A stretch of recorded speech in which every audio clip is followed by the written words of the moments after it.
Susan Wojcicki, the person that brought YouTube the retracted dislike button, YouTube Shorts, live streams, a borked copyright system, a borked demonetization system. We all on the same page about who we're talking about? Yeah, that's Susan Wojcicki. Yep. Yeah, she's stepping down. She's having a bit of a retirement. It was just announced on Twitter today. So that's fun. What do I personally think of this? Well, if you ask me, this is personally something that I think has been coming for a while. As you know, you can't run a company forever, so this was bound to happen. I think change is good within a company, because if one CEO is allowed to run things for too long, creativity is stifled, and so are any form of actual changes. Like, the CEO will just continue to run their own ideas through, their own platform. And, when the ideas that are coming out are removing the dislike button, well, you got to pull the plug, don't you? You got to start pulling the plug. So yeah, Susan is stepping down. But don't worry, we already know who her successor is going to be. It's her number 2. That's right. Neil Mohan, the Chief Product Officer, is going to be the new CEO of YouTube. That's exciting. Or is it? Well, let me break it down. The fact that he was her number 2 means that they must have talked a lot about policy stuff for YouTube, and that means that maybe they didn't agree on everything, but that would mean that they, saw eye to eye on a lot of things. That would mean that, perhaps their new CEO or the changes might not be as drastic as everyone is jumping to believe they might be. Now, that's not me claiming that they're not going to be drastic, because he could waltz into the office with a sink. No, wait. The Bird app CEO already did that. Okay, he's going to waltz in with, I don't know, an actual plan. Fingers crossed, because, you see how the Bird app's going right now. So let's hope YouTube can step up its game a bit more than that. But yes, YouTube, the monolithic platform. Anytime anything happens, it is news to all of us, news in the media, because it's just the #1 video sharing site in the world, I mean, you've got Vimeo, Dailymotion, Facebook, but if you're not a boomer, a teacher, or someone trying to pirate a movie, do you really use these platforms? No, you use YouTube. So when people hear about a CEO stepping down of their favorite video sharing platform, a lot of people panic, a lot of people rejoice, a lot of people, there's a lot of big reactions.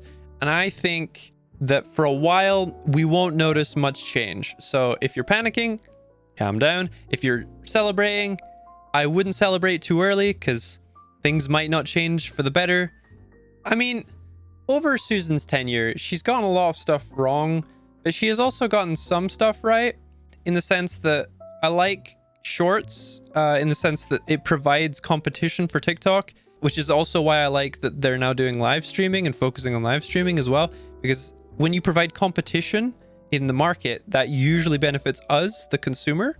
We end up getting a better product because these companies are vying for, supremacy, unless it's Twitch, in which case they don't know how to run a company and they just kind of ignore all the advances YouTube are making on them. I guess TikTok doesn't really care either, but you get my point. Fingers crossed, the more companies that are attempting this sort of type of content, the better it'll get for us. As mentioned, she's done a lot of things wrong. Removing dislikes. That's a pretty big one. A demonetization system that is rampant and recently got really bad, with a lot of creators that don't even deserve demonetization waves are getting them recently. RT Game is one that I can think of. That recent policy change where they're just not being transparent about what is considered swearing, what is considered, not safe for kids. So that's not good. But yeah, YouTube being the monolith that it is, the place where you can literally search up anything that interests you, whether it be Pokemon videos, Minecraft videos, travel vlogs, anything that you could possibly think of, including everything in between. It's all on this platform. So a lot is riding on this change, and I do realize that. And let's hope that our new boy coming in, let's hope he can live up to the shoes he's got to fill, because, well, they've kind of got holes in them and they're a couple sizes too small for him. But other than that, I'm sure he'll manage. Fingers crossed, as I said. Now, Susan retiring. I'll just like pop up her letter here.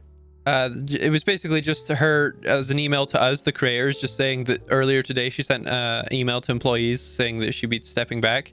And in the letter, she covers a lot how YouTube was a very important part of her life and how she was very passionate about it. Like, it was something she was genuinely really striving to improve. And depend, like, whether you think she did good or bad, or you're kind of on the fence, something I do very much agree with is she was very passionate about her platform in the sense that she acknowledged it. She talked to us. Whether she fixed the problems that we actually put to her, that's another issue entirely. But at least she was open dialogue with us, evident by like her, you know, those interviews that she's done with creators such as Ludwig, you know, where she just kind of sits down and talks with people. That's very humanizing, and I do enjoy that. It's much better than other CEOs who just kind of run it from behind a desk and they don't really care. So that was quite refreshing. Out of all the things that she did, that was something I did quite like. However, I did see, and I'm pretty sure if you're on this video, you probably saw the critical video too. So hold your horses. Yes, I know I know I'm covering this the same like time as critical is covering it, okay? It's a big story. But point he brought up in his video, which I thought was a very interesting point, was the time of her retirement seems oddly coincidental with an ongoing case called the Gonzalez versus Google case at the moment. It's a pretty big case. I suggest you do some Google searching. I couldn't cover it all here. I'm not qualified to, nor do I have the time. But to summarize, basically, YouTube at a point in time was suggesting a lot of like terrorism content on their platform, like recommending it to some people, and that ended up causing radicalization in some of the members that saw the videos, which went on to actually spur an actual terror attack. And now there's a ongoing case that could, if it goes through against Google, change the face of the internet forever. But not to panic you. You should go and read it yourself if you want like the whole details on why it could do that and stuff. It's kind of up in the air. But the main point I'm covering here, and Critical covered, that I thought was interesting, was that case is going on right now. And it's specifically against Google. However, its origin was YouTube, you know, recommending the no-no content. So her retiring, being the CEO of YouTube, seems weirdly timed with this event going on. You would think she would want to be there if she's so passionate about the platform, but perhaps she has no say in this proceeding. Perhaps it was already pre-decided that she would retire. Perhaps she felt that her successor would do a better job at handling it for the platform than she would. Not sure. It could just be that she was tired and wanted to get out before all this shit, like as all this shit was hitting the fan, she wanted to get out. And like, that's a bit irresponsible because you were in charge of the platform when this stuff was going down, so you should take responsibility for it and like stand up for everyone still using the platform and for Google, you know.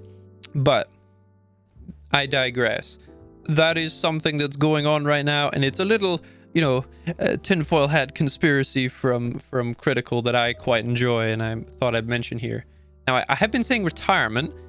She is officially retiring from the role. However, she's still going to be taking on an advisory role at YouTube and Google as a whole. So I'm not sure what that's going to involve, if she's going to like babysit the new CEO, or no idea what she's going to be getting up to these days. But, you know, wish her the best of luck in retirement. I hope she has a fun time. Like, I don't think she deserves any less. She's worked very hard. Obviously, she's made mistakes, but I mean, when you run a monolith like YouTube, you're bound to make some mistakes, so can't blame her.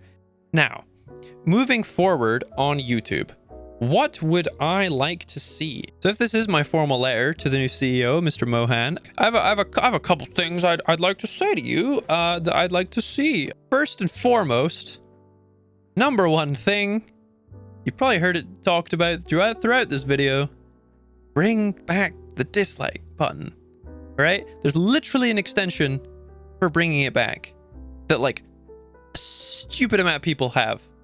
Just bring it back, okay? people want it back.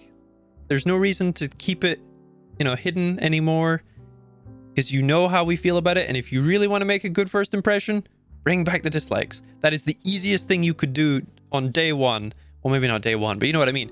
Get going. That could be your first major decision, right?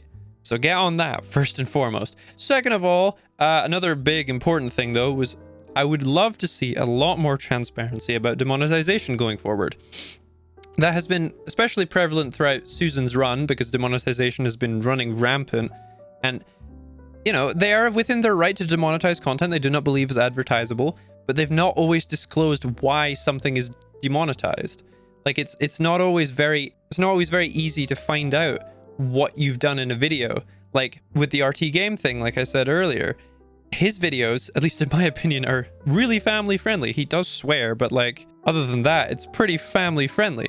And I don't think he deserved to be demonetized the way that he was. So I want a lot more transparency going forward, specifically in black and white. This is what you can do. This is what you can't do. And then if there is a gray area, which most likely there will be, I want that also specified where you can say this to a certain extent or in a certain way. Like you have the manpower and the time to write out documentation. Give it to us, right? In policy changes. Don't just give us some vague statement, right? Because that doesn't help any of us, because then we're having to second guess this like two sentence like policy thing. That's not going to help us at all.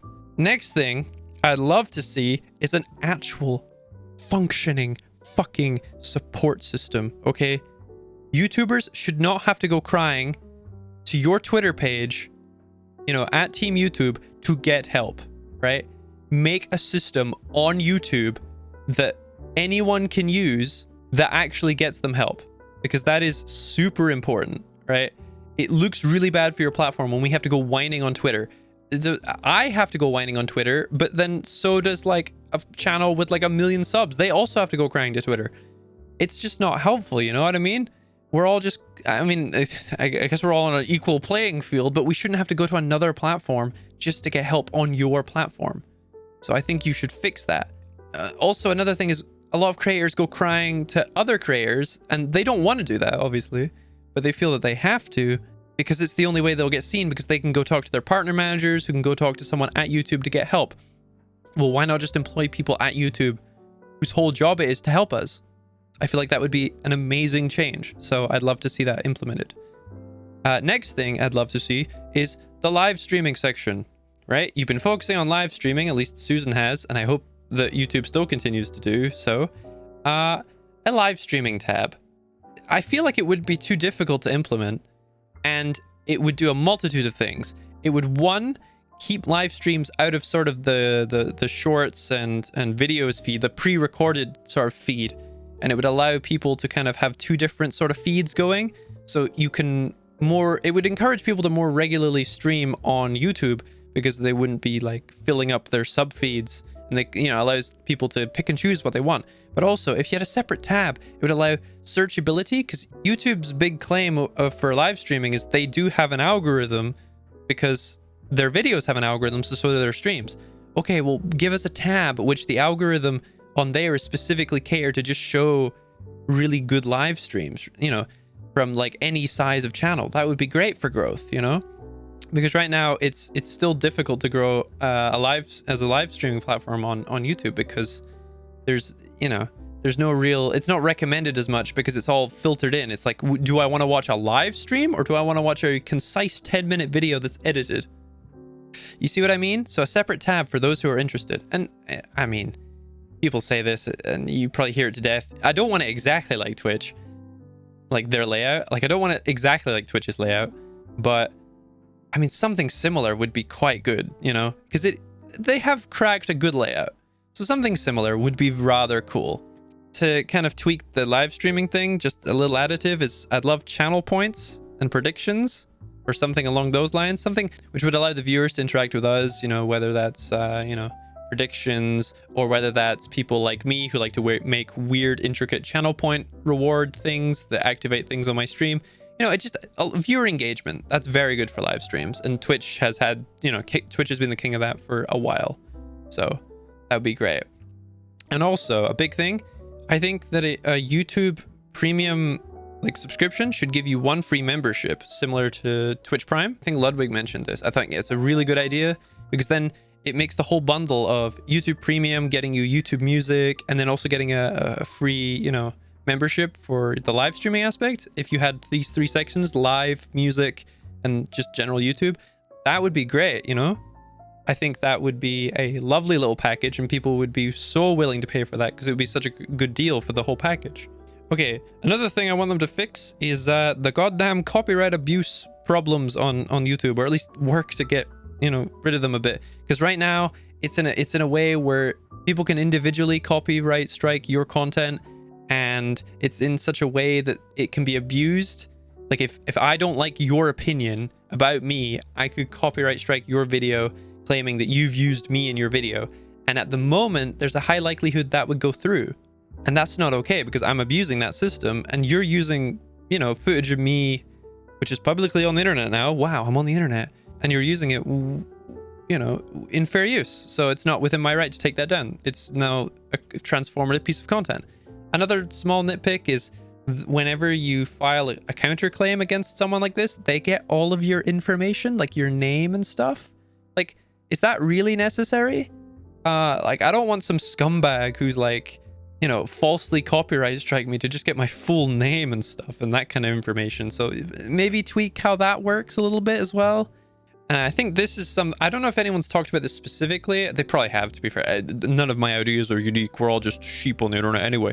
But I'd love to see a much more clear distinction between YouTube Kids and normal YouTube. Because at the moment, it's like a lot of sort of darker videos, you know, horror-esque videos, a lot of like the deep web videos, whatever, that kind of stuff, you know, the actual genuinely interesting stuff gets demonetized because it's not safe for kids.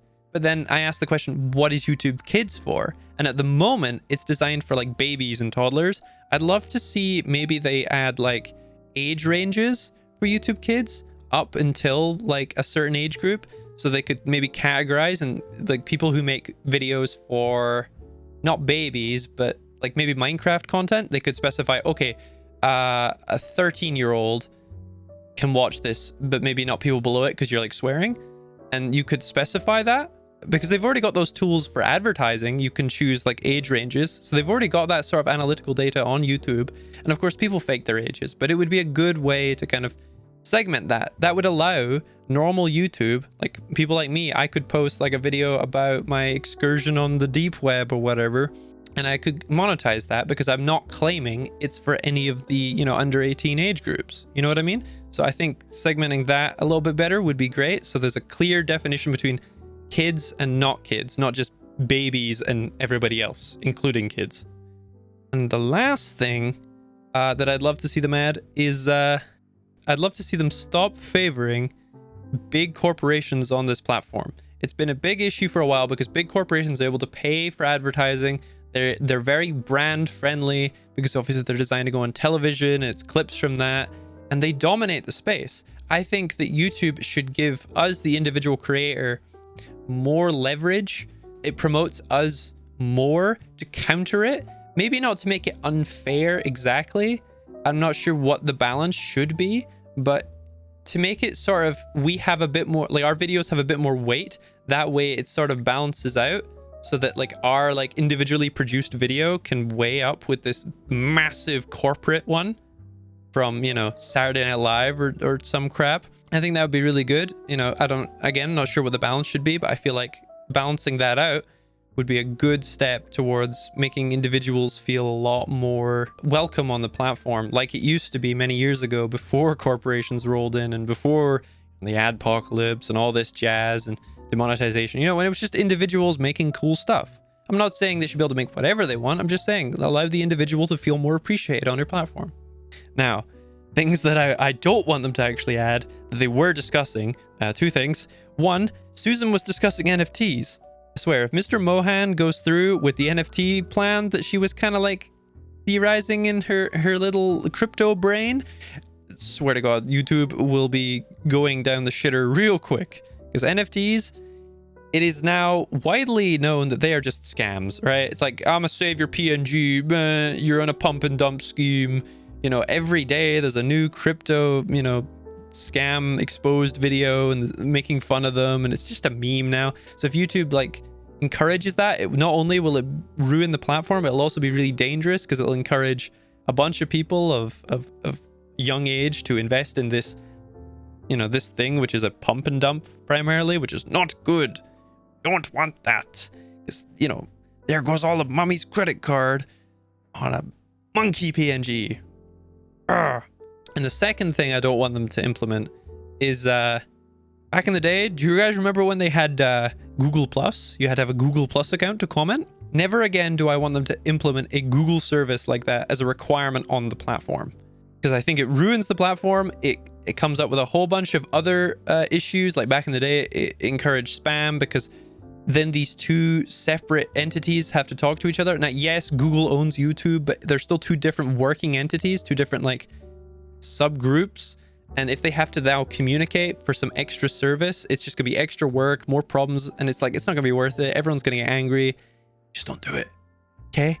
But yeah, no, I think Susan has done a decent job. She hasn't done the worst job in the world. I think there definitely could have been improvements to her tenure. But no, I wish her well in her retirement, and I hope that she has a good rest of her life. I don't think she's done anything to facilitate us despising her existence or anything, because like that wouldn't be warranted. But yeah, and at the same time, I hope the new CEO does a good job and implements a lot of good changes, and doesn't just either sit idle or implement bad changes, or just doubles down on some of the bad takes YouTube's had over the last couple of years. But yeah, that's basically the whole Susan Wojcicki saga coming to a close. Just thought I should update you all. Anyway, see you guys. Ta-ra.